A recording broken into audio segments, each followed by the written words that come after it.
Reading with your kids. Hola, ni hao, konnichiwa, assalamu alaikum, shalom, mahaba, moni moli wanji, namaste, jambo, bienvenidos. Hi, my name is Jevly, and this is the Reading with Your Kids podcast.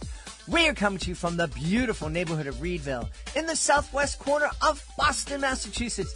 We are so delighted and so very honored that you are joining us in our mission to help families grow closer through reading. Please be sure to share the program with the family and friends in your life. And also, please be sure to subscribe to the show on the iHeartRadio app, on Spotify, Apple Podcasts, Amazon Music, Stitcher Radio, wherever you find your podcast. Our guest today is Ritu Anand. She is here to celebrate her beautiful picture book. It's called Kara's Dream. Before we invite Ritu into the studio, we want to let you know that this episode of the Reading with Your Kids podcast is brought to you by Stanley the Claustrophobic Miner by Donnie Abbott. Stanley the Claustrophobic Miner is a delightful tale about a boy who wants to be just like his dad. He has hope of striking it rich in a gold mine. But along the way, he comes face to face with his greatest fear that requires a creative solution. With help from his mom and a reassuring song, Stanley overcomes his fears and helps others along the way. We all have something to overcome. Learn about the creative way that Stanley overcame a very common phobia. Visit DonnieAbbott.com to purchase your copy of Stanley the Claustrophobic Miner today. This episode of the Reading with Your Kids podcast is also brought to you by Skipper, Friend or Foe, a distracting mystery within life's traumatic events, written by mom and educator Kelly Sanchez. I could tell you what I think of Skipper, Friend or Foe, but instead, let's take a look at one of the 5-star reviews on Amazon. This book about Skipper, mixed with mysteries and new best friends, was certainly a page-turner. It reminded me of the books I read when I was a child due to the values emphasized in the book. Values that are rarely found in children's books these days. The importance of family sticking together through good and bad times. Being kind to other children in spite of a disability. And the awesome responsibility of teaching children the importance of rescuing animals. This would be a wonderful book to add to your family or classroom library. And oh, by the way, it just happens to be a Reading with Your Kids certified great read. Get your copy today. Skipper, Friend or Foe, a distracting mystery within life's traumatic events. A great middle grade novel by Kelly Sanchez. Join us right now from the beautiful mountains of North Carolina. Our guest today is here to celebrate her beautiful picture book. It's called Kara's Dream. Please welcome to the show, Ritu Anand. Hey, Ritu, how are you? I'm doing well, thank you. Welcome to the podcast. We're really happy to have you here. Thank you so much. I'm so happy to be here as well. Tell us about Kara's Dream, please. Sure. Kara's Dreams is a beautiful picture book. I wrote the story. I got the inspiration for the story from my holy book, where the verses are universalist in approach, and one particular verse says, Pavan Guru. Pavan is wind, and the wind is called the Guru that leads you, and Pani is water, that's equivalent to father. The earth is the mother, and she takes care of us. She digs us into her protection. And the night and day are both caretakers. They look after all the creatures that are living, breathing on this planet Earth, enjoying this beautiful playground, the planet Earth. So everything works in harmony with each other, so long as we just let it. Ah, wow. And that's what makes it complicated, because somehow we just aren't able to let things go the way they're supposed to go. Oh, gosh, yes. It's a conundrum, a daily one. Yeah. Well, you know, you kind of bring up an interesting point, because I think one of the challenges that parents face is that whole idea of when do we get involved and when do we let our kids do their own thing, and when do we allow them to kind of grow and just be who they're supposed to be, and when do we need to intervene? I think that's a challenge for all of us. Yes, there are so many different schools of philosophy around this, and I wouldn't want to necessarily go into those various schools. But I've had exposure as I was doing my master's in education to the different teaching philosophies that are in play. And no, there's no one right answer, but everyone thinks differently about it. So long as the children are dependent upon us, we can guide them. As long as their eyes are talking to us, we can keep talking to them. But if they are finding their way in the world and they still need us, we're there as their mentors. But there's always this exit strategy, right, for the mentor as well. To be, again, no two mentors are the same. Some like to still have a watchful eye and guide from a distance, if you will, and allow them to the freedom to be their own people, because ultimately, we don't own them. Mm-hmm. They are their own people. Mm-hmm. So we have to enable them from the very beginning so that they can just keep flowing like a river and be at peace with themselves. Yeah. I think that's possibly the biggest challenge as a parent, is to just understand that whole idea that we don't own them. This isn't, we may have helped bring this child into the world, but that doesn't mean that they're our property, and they are their own people. And it's best when they become their own person. Yeah. Then it turns into a friendship, really. Mm-hmm. Mm-hmm. And that's so important. Yes. Yeah. But it's all along the way. It has to be earned by the parent. I think it's a privilege to be a parent, and it's one of the toughest jobs on earth, to be a good parent and to be a role model for them every step of the way, no matter where they are in the world, no matter where and what stage they are in life. We're just somewhat of a guidepost. They do get inspired by us all the time. They watch us just as much as we watch them. Mm-hmm. So it's it's a mental tug of war, if you will. It certainly is. You were mentioning that this book is inspired by your holy book. Yes. Can you tell us about that book that is inspiring to you? Absolutely. This holy book is called Sri Guru Granth Sahib Ji, and it is a book that is maintained in the prayer room of every Sikh, SIKH. Sikh means a disciple, a student for life. And the holy book is 1,430 pages. And it's rich with many mentions of different world religions, Hinduism, Sikhism, Sufism. It's been heavily inspired by the Sufi thoughts and traditions and poets. There's a lot of mention of Muslim, Sufi poets of the time. Kabir is mentioned and his verses are there. So it's loaded with all kinds of layers, if you will, of nature inspired, and also examples that we can inculcate into our own lives and take something from it. And if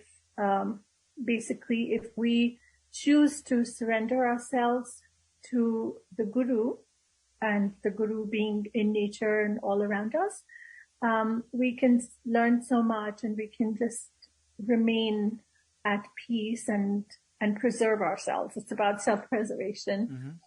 and being one with nature. Really. This is really fascinating. I am a student of religions. I find that there's so much truth in all. I don't know if I'm going to say all faith traditions, but certainly the ones that I've studied. There are really important truths and lessons that we can share, and I think a lot of people who come from a faith tradition, be it Jewish or Islam or Christianity, I think they're sometimes afraid to explore other traditions and to get to know them. It's like, yeah, well, that's them, and they believe in something different, but this is what we believe in. And this is the only holy book that we should take a look at. And I think that's really limiting. Right. What I find most interesting, and I find from the time I was very little, 7 years old, I had this very deep longing to be able to read and speak my and write my verses in the Punjabi language. And because I attended an all-girls Catholic school in New Delhi, India, I was not trained formally in the Punjabi language, and people at home didn't really have that much time to sit down with me. So I grabbed hold of a translator, and it helped me to convert and translate between Romanized English and Punjabi, and that's how I caught the attention of my elders at home, and just I forced them to train me.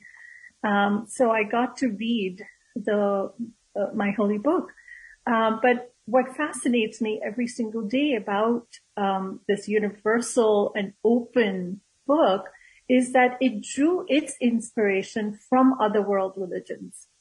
And it's barely 550 years old, born in 1469 AD.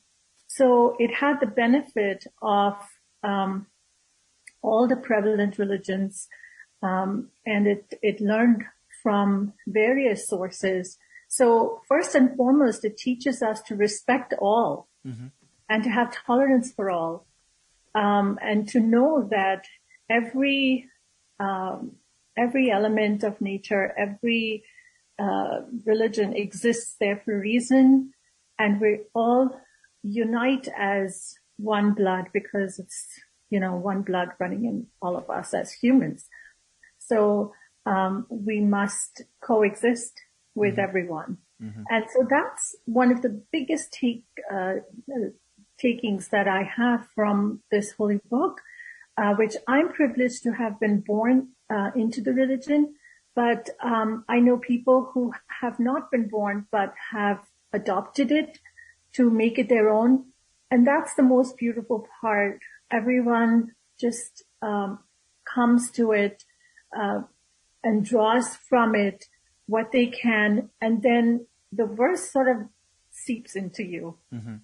And the verse becomes a part of you, and it just guides you at moments when you're feeling weak or when you're feeling, and each one of us go through those frightful, fearful moments that, as a child, when I was crossing the road at twilight, I wanted the strength to come from somewhere. I was only 7, and I wanted to be able to overcome that fear of the darkness. And that's when I started to recite the epilogue of the verse. And it gave me tremendous strength. I was able to overcome my fear of the moment, and then cross and reach the light that was the artificial light, but nevertheless, I was able to cross the path and reach my other home, because we had twin homes in New Delhi when I was growing up. I needed to get from one home to the other. So this book is special for so many reasons, not only because it reminds me of my 7-year-old self, mm-hmm. But it also has come to play a role in everyday life. And when I encounter situations when I'm not sure how to handle it, I go back and I reread this book honestly, and it gives me strength. Yeah. You know? Yeah. Um, It sounds like reading Kara's Dream would just be a wonderful way to not only talk about the book, but also talk about that whole idea that you just mentioned of we all share one blood. We have different perspectives, but we are all part of this one beautiful human family. And in the words of one of our past guests, Father Greg Boyle, if we can kind of start to look at the world and look at each other and believing that we have this radical kinship, that we are united, that we are family, that we are kin, it can help us be what we started talking about, just to let things kind of run the way they're supposed to run. Exactly. Yeah. There's all this beautiful nature around us, and especially here, I mean, wherever we are, whether we're by the coastal region or the mountains or by the deserts, no matter where we are always surrounded by plants and animals and creatures, little bugs and such. The Creator has produced them, has created them for a reason. And they're here to share this space with us. And so we are privileged to be with them, honestly. So, it's a balance. It's a harmonious balance if we allow ourselves to live, peacefully with them and enable them so that they can continue to coexist with us. So it's very beautiful. It's very interesting to see how the hummingbird comes throughout the day to, takes tiny sips from the feeder, then goes back to her nest and then comes back frequently throughout the day. It's interesting to see how the frog leaps out from the soil. And when you look closely at him, he is literally, his forelimbs and hind limbs are both shaped like a leaf. How neatly he's camouflaged and blends with nature. So each one of these creatures, and we are part of nature. Mm-hmm. We're here for a reason as well.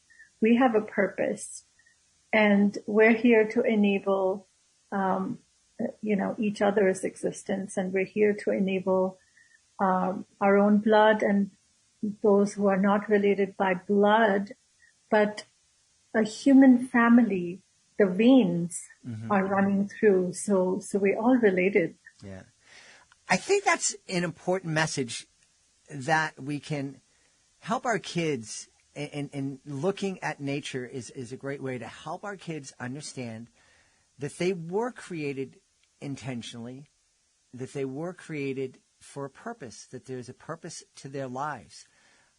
We hear about the fact that there are, unfortunately, kids, and the numbers growing, who don't find that there's any purpose in their lives, and they end up taking their life, or, they get involved in drugs or other activities where they will lose their lives. And I think that it's real important for us to instill in our kids how important they are to the rest of the world, and in particular to the family, and that they do have a purpose that they may not know at the moment. It may take them a while, decades perhaps, to discover their purpose, but that there is a purpose to their life. Absolutely, absolutely. They are life. Mm-hmm. So when we are looking at life closely and we close our eyes and we breathe through our nose, and then put our finger next to our nose, we can feel the warmth coming from within. It's this magical creation. It's honestly, when a baby enters this world, then grows up and becomes eventually a child, walking, talking. This is no small small things. This is a huge thing, right? Creation itself is so powerful that it has just developed the human creatures and also other animals and plants, things that grow. So long as there is breath, there is growth. Mm-hmm. And so we must allow for that breath to keep growing and for that breath to keep coming. It's very important to be in touch with the breath. Mm-hmm. And to just close eyes and breathe and meditate on that breath and listen to the breath, because this breath was a matter of so many other lives that came into play in order to let this breath come into play. It was several stages for it to reach this stage. And so we must honor this breath. Interesting. Yes, that's really fascinating. I love this conversation. I think we could talk forever. This is such an important thing in my life, just reflecting on purpose and what our purpose is and the different ways that we're connected. Did you always envision yourself as being a children's author? I actually always wrote, mm-hmm. but I did get published, when I was writing in school and such. So yeah, I think I was always drawn to the fact that the written word could be read. Mm-hmm. I was always attracted to that because I always felt like I had something to say. Mm-hmm. Mm-hmm. And I also, from that, wanted to be heard. Yeah. I think it's coming from there. Yeah. Wow. Well, I know people are going to want to hear where they can go to find out more about Kara's dream and find out more about you. Sure. For sure. So my website is there. Yeah. What's your website address? It's https://